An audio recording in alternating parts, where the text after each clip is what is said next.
I thought we were planning a wedding. She was planning an exit. One Instagram story, her hand on his knee, no ring in sight, and everything unraveled. I didn't confront her. I went to the bank, took $40,000 and vanished. I was waiting in line at the pharmacy, scrolling through Instagram without really looking, half present, half exhausted. That's when her story popped up. I almost swiped past it, but a familiar laugh in the background caught my ear. Her laugh. And his. Office party. Bright string lights, plastic cups, someone shouting, "Shot, shot, shot," off camera. And there she was, Ava, on the couch pressed in too close to that guy from marketing. Brad, I think. His arm draped behind her like it fucking belonged there. She leaned into him when she laughed, hair brushing his shoulder. No ring on her finger. That part hit harder than I expected. Like the air in my chest just left. I replayed it. Paused. Zoomed.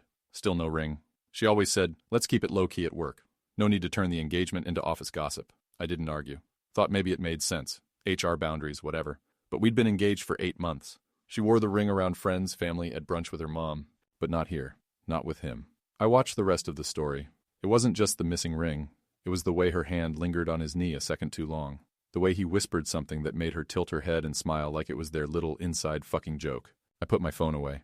Didn't say anything that night. Not when she came home and kissed me like nothing had changed. Not when she left her shoes by the door. Not even when she complained about the wine selection I picked for dinner. I just nodded, listened, and logged it all. I started watching. Over the next few days, I noticed everything I'd been blind to. The late texts she shielded from view. The way she angled her screen away from me when typing. The sudden increase in work happy hours. And one morning, the indentation on her finger was gone. No tan line, no pressure mark. Like the ring had never existed. She didn't even bother faking it anymore. 2 weeks earlier, I'd been looking at honeymoon options. A quiet cabin in Vermont or a beach in Tulum. I had a list. I'd picked out a pair of wedding heels she once hinted at. Ivory suede, low block heel. Her style to a T. They're still in the back of my closet in a box marked, "Do not open until October." We had a joint account set up for the wedding. $42,600 saved. I'd tracked every deposit, balanced every invoice, made a damn spreadsheet. And I remember how she smiled and said, "It's nice doing this together. Makes it feel real." Fucking joke. Last Friday, I made an appointment at the bank. Walked in, shook hands, smiled. I told them I wanted to close the wedding fund account. They asked for a reason, and I said, "Change of plans." Signed the paperwork, withdrew $40,000. Left the rest for her. Maybe that was mercy. Maybe that was weakness. Then I drove to the storage unit I'd rented the day after that Instagram story. Packed 2 bags, essentials only. Turned off my phone. Disconnected the number we shared. I canceled the venue, the florist, the photographer. One by one. I didn't yell, didn't text. Just quiet deletion. And this morning I stood at Union Station holding a one-way ticket to Portland. No calls, no luggage except what mattered. No ring, no tears. It's not rage. It's not heartbreak. It's clarity. Cold, clean, brutal clarity. Let her explain this to Brad. The funny thing about betrayal is how quiet it is at first. No sirens, no big reveal. Just small things that stop making sense. Like the way she flinched when I mentioned meeting Brad. Or how she suddenly stopped asking about honeymoon plans. She used to bring it up constantly. Photos of resorts, Pinterest boards. What if we went off-grid for a week? I used to think she was excited. Now I think she was trying to distract us both. The night after I saw the story, I sat across from her at the kitchen table. Same spot where we'd planned the guest list, split the caterer options, argued about whether we needed a live band or a DJ. She was scrolling through her phone, laughing at something I couldn't see. I looked at her hand, still bare. "You forgot your ring," I said, keeping my voice even. She glanced up, then back down. "Oh, yeah. I left it in my gym bag." She didn't look nervous. She looked bored. That night, while she showered, I checked the bathroom shelf. Her gym bag was right there. No ring inside. The next morning, I called the florist and asked if we could get a refund. Then the suit rental. Then the photographer. Some were non-refundable. Didn't matter. I wasn't asking to get money back. I was testing what it felt like to let go. She didn't notice. That weekend, she was working late. I drove past her office. Lights off. Just one parked car. His. I didn't go in. Didn't call. I just sat there and looked at the building like it was a tombstone. Whatever we were, whatever I thought we were, had been buried in that office. When she came home hours later, she didn't even lie. Said her boss had called a last-minute meeting. Grabbed takeout on the way. Kissed me like nothing was wrong. It was surreal, watching her perform us. Like watching someone act out your own memories while knowing they're fake. That's when I made the final decision. Monday morning, I packed essentials into a duffel bag. Passport, a few clothes, my laptop. Went to the bank. No drama, just numbers and signatures and quiet. I left her name on the account with $2,600. Enough for closure, enough for conscience. Then I disconnected our phone line and started calling vendors. The venue, the band, the planner. I told them all the same thing. Plans changed. No one asked why. Maybe they hear it more than we think. The day before I left the ring box on the kitchen counter. Empty, no note. I watched her come home from work through the window. Saw her stop. stare at it. She didn't cry. She didn't call. She just stood there, holding the box like she couldn't remember how it ever fit her hand. She didn't chase me. And that's how I knew. I wasn't the one walking away. She had already left. I didn't tell anyone where I was going. No dramatic goodbye, no vague "I need space" text. Just a clean exit. That's the thing about clarity. It doesn't ask for permission. The train to Portland left just after dawn. I sat by the window with black coffee and a duffel bag at my feet. No one beside me. Just how I wanted it. A few cars ahead, a couple argued over baby names. Behind me, someone snored through their podcast. Normal life still ticking. Meanwhile, mine was burning behind me, and I wasn't looking back. I kept replaying the last 3 months like a loop. The things she said, and worse, the things she didn't. Like when I showed her the budget I'd made for our future house, and she'd smiled but never opened the spreadsheet. Or the time I talked about switching jobs to free up time for the wedding, and she changed the subject to some office drama I didn't care about. Little deflections. I thought she was just overwhelmed. Turns out she was already emotionally packed and halfway out the fucking door. I arrived in Portland by nightfall, checked into a short-term rental, furnished, anonymous, cold, but it was mine. No shared drawers, no ghost of her perfume on the pillows. I threw my bag on the bed, sat down, and just breathed. That was the first real inhale in weeks. Next morning, I opened a new bank account, moved the money, set up a P.O. box, changed all my passwords, email, cloud, even Netflix. She wouldn't find a digital fingerprint if she tried. I didn't want revenge. I wanted distance. I wanted silence she couldn't fill with explanations or fake apologies. By Wednesday, the messages started. At first, it was confusion. "Hey, where are you?" Then panic. "Are you okay? This isn't funny." Then guilt tactics. "We had something real. You don't just vanish." The final one just said, "I saw the account. You took the money?" I didn't reply. She called a few times after that. Left voicemails. Some calm, some frantic. One just breathing. I deleted them all. Let her hear her own silence echo back. People think the worst part of betrayal is the moment you find out. It's not. The worst part is realizing how long you were lying to yourself, how much you wanted to believe, how much you gave without ever thinking you'd need to protect yourself from someone you loved. So yeah, I took the money, because I also took the hit. I took the doubt, the gaslighting, the gut instinct I buried every time she said, "You're overthinking." I took the embarrassment of explaining to my parents that the wedding was off, with no scandal, just silence. I took the collapse of something I spent years building, and walked away without breaking a damn thing.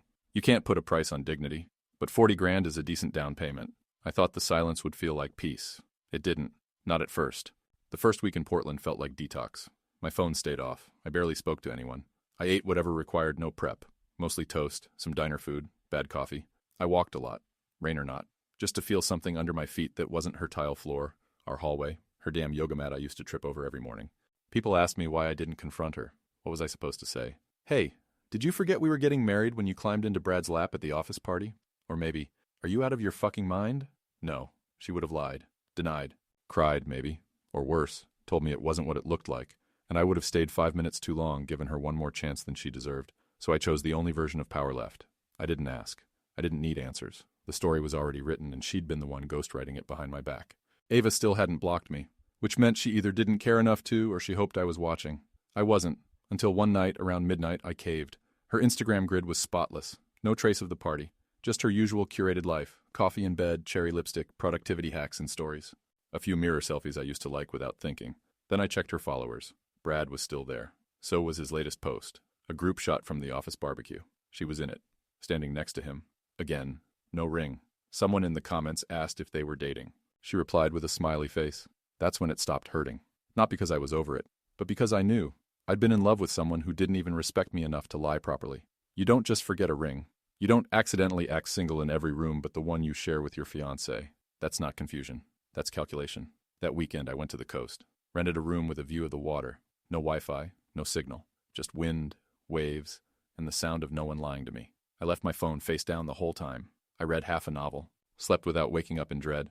Wrote a list of things I wanted to do now that I wasn't someone's future husband. And at the bottom of that list, I wrote, trust myself more. Because that was the real betrayal, wasn't it? Not Ava's. Mine. I saw the signs. I heard the tone shifts, felt the distance, caught the lies, and I still stayed. I wanted so badly for it to be what I imagined. I ignored what it really was. But not anymore. Next week, I'll start job hunting. Apartment hunting. Real life. The kind that doesn't look good in photos but feels solid in the chest. And when she texts again, and she will, I won't respond. Not to punish her, but because she no longer has access. To the account. To the plan. To me. The first time I smiled after it all went down was stupid, honestly. Some guy at a cafe messed up my order. Gave me someone else's sandwich. I bit into it before realizing. And it was good. Better than what I'd ordered. I laughed. alone at a corner table, chewing turkey and thinking, yeah, that tracks. It wasn't about the sandwich. It was about not checking my phone, about not bracing for a lie, an excuse, or another cold-ass emoji reply to some stranger asking if she was single. It was the absence of waiting, because I used to wait all the time, for her to come home, for her to look at me like she used to, for her to stop saying it's just work, with that tone that made me feel like an idiot for even asking. I was done waiting. I found a short-term lease on a one-bedroom near the river. Small place, old floors. Strange smell in the hallway I couldn't place, but it was mine. No shared keys. No shared calendar. No imaginary guest list hanging over my head. I furnished it slowly. Mattress on the floor, second-hand table, mismatched dishes. I didn't care. After pretending for so long, it felt good to build something real, even if it looked like shit for now. She texted again 2 weeks after the money cleared. Ava, I think we should talk. I deserve an explanation. An explanation? I stared at the screen for maybe 10 seconds, then locked it and dropped it face down again. Deserve is a hell of a word for someone who erased our engagement ring before the wedding playlist was even finalized. 2 hours later, another text. Ava, I miss you. Please. I didn't answer. Not because I was trying to be cold, but because I had nothing left to say. That version of me, the one who kept buying into her smile, her stories, her not yet, he was gone. And I wasn't mourning him. I was rebuilding. That same week I opened a savings account, moved most of the $40K there, labeled it Future Me, not for revenge, not to splurge, just a promise. Every time I looked at that number, it reminded me, I chose myself. You know what no one tells you? Leaving isn't the hardest part. It's staying gone. It's not texting at 2 a.m. It's not scrolling back to the old photos. It's not checking her Instagram to see if she finally took down the engagement post she never actually made public. It's looking in the mirror and saying, you were lied to. You loved someone who didn't love you the same. And that's not your failure. That's your freedom. Because at the end of it all, the worst kind of heartbreak isn't loud. It's quiet. It's when you realize the person next to you already checked out, but kept your seat warm just in case they needed it again. Not this time. 3 weeks after I disappeared, she found my new email. Not sure how. Maybe a shared document. Maybe she guessed. Subject line. Can we talk like adults? No greeting. Just that. I didn't open it. I just stared at the preview in my inbox for a while. And it hit me. Not the sadness, not even anger. Just this dull sense of repetition. She always framed her mess like a shared responsibility. Like we had communication problems. Like we weren't aligned. Like we drifted. But there was no we when she sat on that couch next to Brad with her hand on his fucking thigh and a fake smile plastered like nothing was off. There was no we when I bought her a dress for our engagement dinner and she canceled last minute, saying her stomach hurt, then tagged herself at a coworker's birthday 2 hours later. There was me, and there was her, and there was a gap between us she stopped trying to close. So no, we couldn't talk like adults, because adults own their shit. They don't rewrite it to make themselves feel better. I blocked the email. Later that night, I sat in the kitchen of my new place, dim light, rain hitting the window, and read the wedding checklist I'd saved months ago. Venue canceled, florist, refunded, caterer, half deposit lost, DJ, rescheduled for someone else's love story, and at the bottom, written in her handwriting, vows, don't wait until the last minute, babe. That one stung. Not because of the loss, but because I used to believe we were building something sacred. And she was building an exit strategy in real time. And the ring never came back, never got mailed, never got an apology. Just silence followed by entitled attempts to reclaim access. That was all I needed to know. There's this myth that closure comes in a single conversation. That you sit down, hash it out, cry, forgive, move on. Bullshit. Closure is a decision. Mine came in pieces. When I turned off the shared calendar. When I set up a new pin at the bank. When I deleted the shared wedding vision board from Pinterest. When I blocked her last known number and didn't flinch. I wasn't cold. I was done. And that's not the same thing. There's strength in not needing to prove your side anymore. In walking away without the last word. Let her spin her story. Let her tell her friends. I overreacted. That I ghosted. That I just snapped. I'm not interested in defending a truth I lived through. That night, I poured a whiskey I couldn't afford when we first got together. Sat on the balcony in the cold.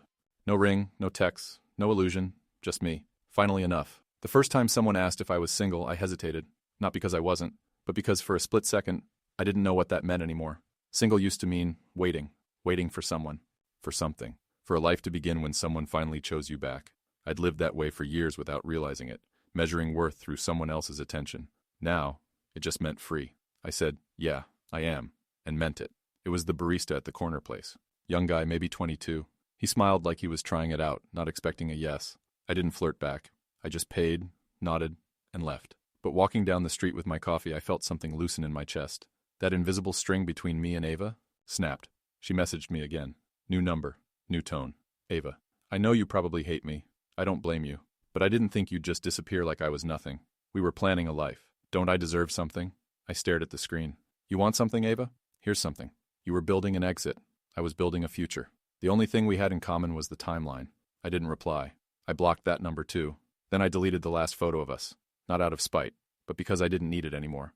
That moment, her head on my shoulder, my hand on her waist, both of us pretending, didn't hold any power over me. I didn't miss her. I missed the version of her that never existed. That's the real mindfuck of betrayal. You grieve someone who was never real. You love a ghost built from hope and projection. In that apartment on a rainy Thursday, I made a new rule. No nostalgia for lies. No missing people who hid knives behind kisses. The next day, I donated the cufflinks I bought for the wedding. Custom engraved, October 12th, always us. I handed them to the clerk and said, "Wrong date, wrong person." She laughed. I didn't. Later that night, I updated my emergency contact, removed her name, added no one, just me. Some people saw that as sad. I saw it as honest. Because if something happened tomorrow, if I ended up in a hospital bed unconscious, I didn't want her being the one they called. Not after everything. Not after I rebuilt my life without asking her for a single fucking thing. The truth is, she wasn't part of my emergency anymore. She was the emergency. And now, I was stable. Solo. Still healing, yeah. But never again dependent on someone who treated my trust like a phase. It was a Sunday when the email came through, this time from a mutual friend, Julia. The kind of person who always stays neutral, even when the house is on fire behind her. Subject line: "She's spiraling. Just thought you should know." I didn't open it right away. I made coffee, washed a plate, sat on the floor of my nearly furnished apartment, staring at a wall I still hadn't hung anything on. Then, curiosity won. Julia's message was short. "I'm not taking sides, I swear. But Ava's been telling people you stole from her, that you ran off with the wedding money. I know it's not true, but she's painting a different story and it's spreading." Of course she was. The same woman who ghosted her own engagement was now playing victim because she got caught. That's the thing about people like Ava. They don't lose quietly. They reframe the story so they never have to look in the mirror and ask, "What did I do?" They ask, "How do I make sure no one else blames me?" So I did what I never thought I would. I responded. To Julia, not to Ava. Thanks. Let her say whatever she needs to. Anyone who knows me knows the truth. I'm not interested in defending myself to people who were never on my side to begin with. I meant it. I didn't want to fight her. I didn't want to humiliate her. Hell, I didn't even want revenge anymore. What I wanted was distance. And dignity. So I posted a single thing that week. Just one photo on a private account I hadn't touched since college. A picture of my new apartment window. Gray sky, bare walls, a half-built bookshelf in the corner. Caption: "Started from the wreckage. Still here." That was it. I wasn't addressing her directly. I wasn't clarifying rumors. I was showing up in my life. Messy, unfinished, unfiltered. And if anyone wanted to believe her version over mine, they could have her. Because I'd spent enough time defending myself in a relationship where I was the only one actually showing up. A few people messaged me after. Old friends. Even my cousin. "Glad you're okay. Proud of you. She never deserved you." I didn't need their validation. But it didn't hurt either. What mattered was that I wasn't hiding anymore. I wasn't disappearing into shame that didn't belong to me. Because here's the truth. I didn't steal that money. I recovered it. That account was meant for a future we were building together. But she broke the foundation. So I took my half and got the hell out before the ceiling collapsed on top of me. Let her call it theft if that helps her sleep. I call it survival. The email from Ava finally came. Real name, real address, no more burner accounts or half-baked "can we talk" attempts. Subject: closure. I almost deleted it unread. But something about that word, closure, made me pause. Like she suddenly understood the rules of the game she lost at. I clicked. I know you probably hate me. I've told myself 100 versions of how this played out, and in none of them do I look good. I've said awful things. To you, about you. Because it was easier than admitting I was the one who blew it. You didn't ghost me. You saved yourself from someone who didn't deserve what you were offering. I see that now. I'm sorry. I read it twice. Not because it touched me, but because I was trying to feel something. Anything. There was a time when those words would have cracked me wide open. Now, they felt like someone apologizing after they set your house on fire and walked away while it burned. She wrote another paragraph about wishing me well, hoped I was okay. Said she understood if I never responded. I didn't.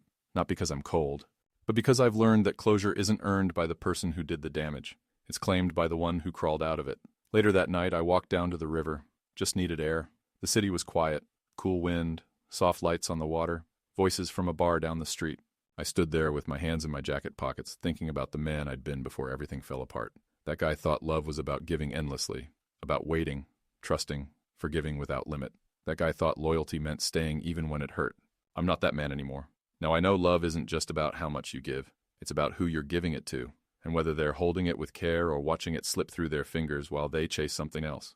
And if they drop it, you don't beg them to pick it back up. You pick yourself up, and you walk. That night, I finally took off the backup ring I'd worn on a chain under my shirt since the day I left. A stupid habit I didn't admit to anyone. It was never about still loving her. It was about holding on to a version of me that still believed in the story. I dropped it in the river. No audience, no symbolism, just release. Because sometimes, healing isn't loud. Sometimes it's just choosing silence over one more conversation that ends with you doubting yourself. And as I watched it sink, I felt something I hadn't felt since the beginning. Done. 6 months. That's how long it's been since I walked away. No big declarations. No public breakdown. Just a clean final break from the life I thought I was building. And in the quiet that followed, I learned something I never expected. You don't rebuild trust in others first. You rebuild it in yourself. I used to second-guess everything. Replay conversations.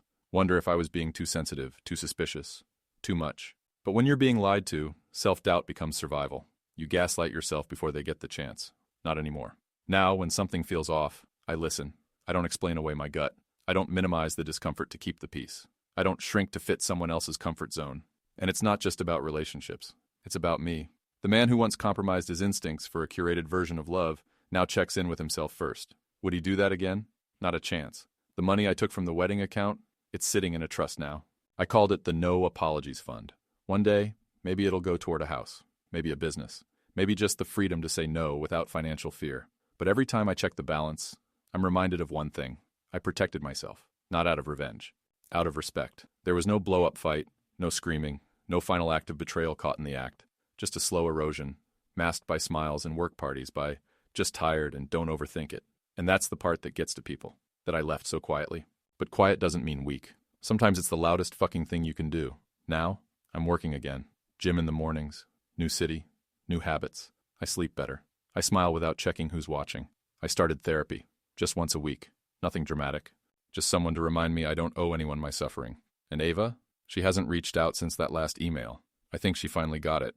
Or maybe she just moved on to her next illusion. Doesn't matter. Not my story anymore. The last thing I'll say is this. If someone shows you they're not on your side, believe them. The first time.